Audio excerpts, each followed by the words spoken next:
Shalom dan salam sejahtera kepada saudara dan saudari dimanapun Anda berada pada saat ini.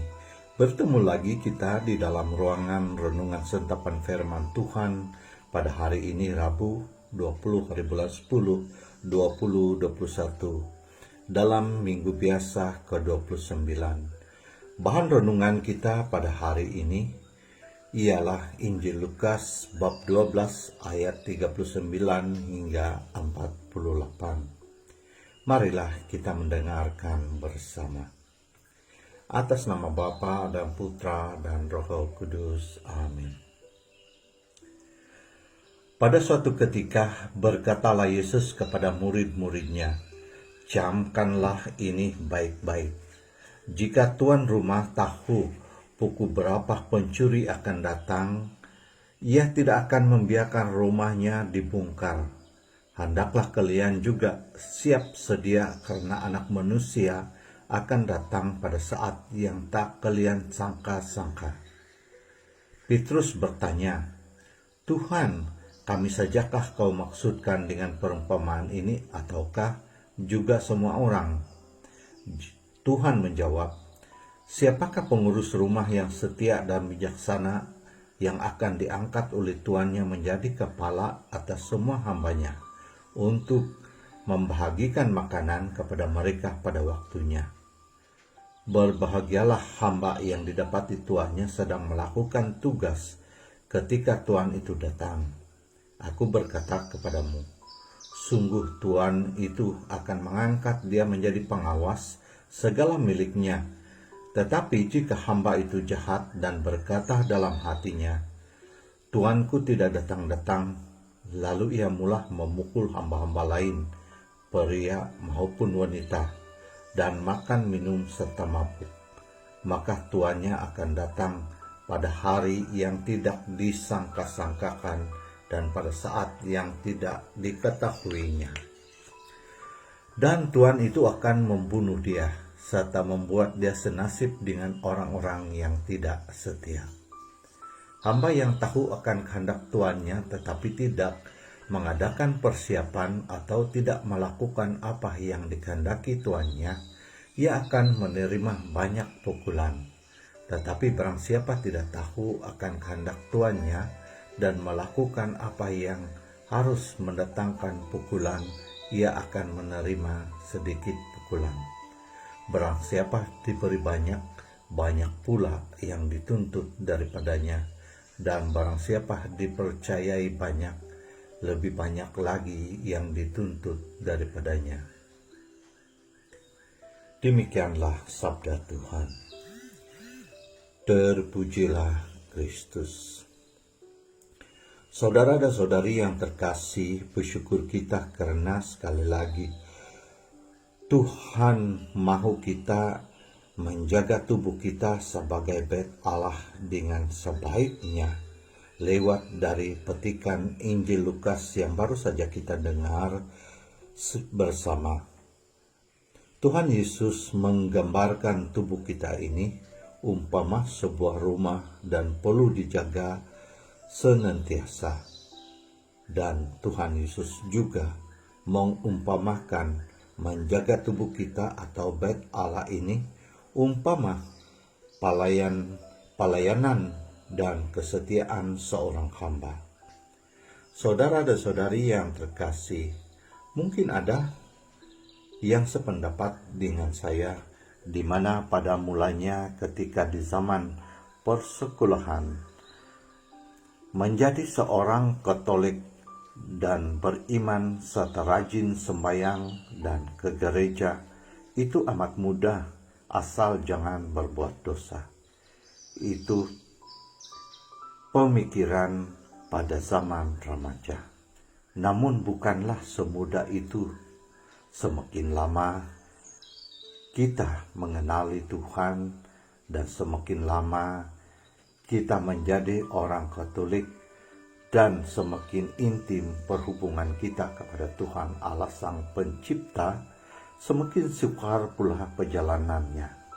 Apalagi kalau kita terlibat apa-apa pelayanan di dalam gereja.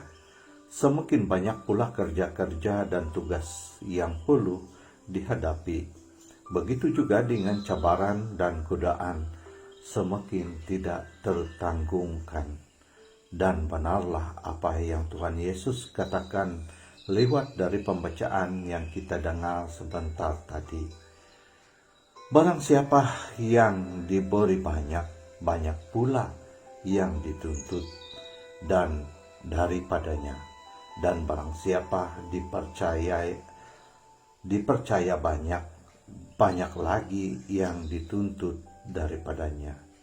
Nah, siapa bilang menjadi pengikut Kristus itu senang? Bukan mudah, semudah yang dikatakan orang. Kan begitu? Saudara dan saudari saya yang terkasih, saya ingin simpulkan renungan saya pada kali ini seperti ini. Tuhan Yesus hadir ke dunia untuk memberi jalan kebenaran dan kehidupan kekal, untuk menyelamatkan manusia dari dosa. Bukanlah mudah. Ia telah mengorbankan dirinya di atas kayu salib.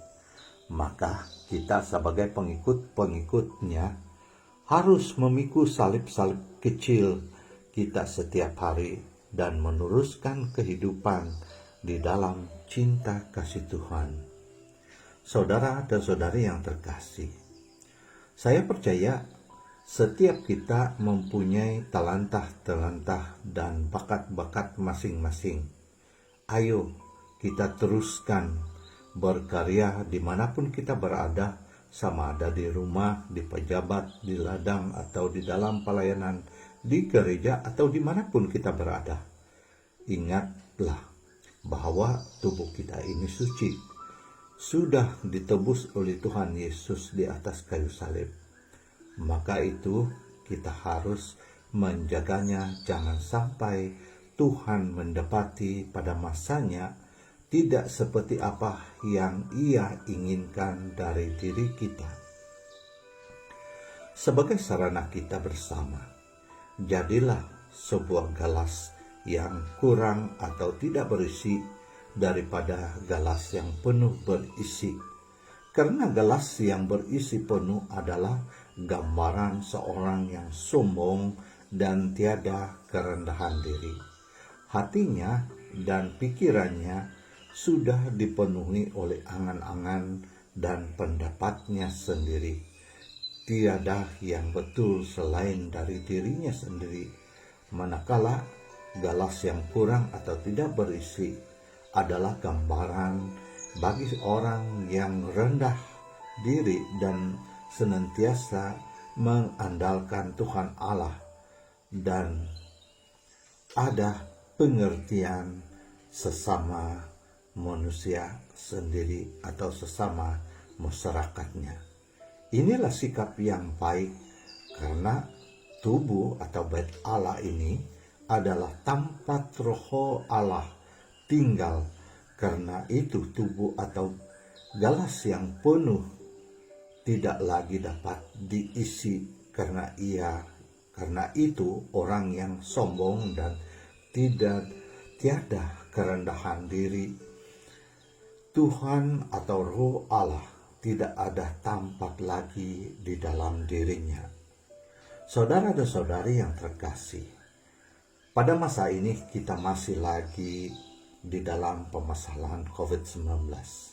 Marilah kita terus berkarya dan sering menyemangati antara sesama kita, dan saudara dan saudari, rekan, tetangga, atau siapapun, lebih-lebih lagi orang-orang yang seagama dengan kita. Saya melihat kebanyakan umat Katolik di masa ini sudah ketendusan doa ataupun sudah tidak lagi begitu baik hubungannya dengan Tuhan Allah Sang Pencipta kita. Malahan ada yang lupa hari Minggu ada sembahyang di gereja dan lupa sudah sikap sebagai umat yang menggereja. Banyak umat tak lampau tertumpu pada permasalahan COVID-19 ini, dan di dalam pemulihan ekonomi keluarga. Sekali lagi saya peringatkan, kita ini bait Allah, dan kalau kita izinkan Roh Allah tinggal di dalam diri kita, percayalah kita akan memperoleh jauh lebih sempurna. Bukankah hidup mati kita di tangan Tuhan? Kenapa masih ada yang enggan mengandalkan Tuhan? Bukankah tiada yang mustahil bagi Tuhan? Nah, saudara dan saudari yang terkasih, sambil menjalankan tugas kita sebagai putra dan putri Bapa, dengan meneruskan pewartaan kabar gembira dan kehidupan kekal ini, dengan setia seperti seorang hamba yang setia yang digambarkan oleh Tuhan Yesus di dalam pembacaan Injil yang sebentar tadi kita dengar bersama, tiada dengan sendirinya kita dapat mengekalkan kekudusan diri kita. Saudara dan saudari yang terkasih, semoga dengan permenungan ini kita semakin menyadari akan keperluan kita sebagai putra dan putri Allah untuk kekal berkarya dan memberikan semangat dan teladan kepada umat-umat segereja dengan kita untuk terus bersemangat menjadi sebagai satu gereja, sebagai satu tubuh di dalam Yesus Kristus. Semoga Tuhan Yesus memberkati kita semua, atas nama Bapa dan Putra dan Roh Kudus. Amin.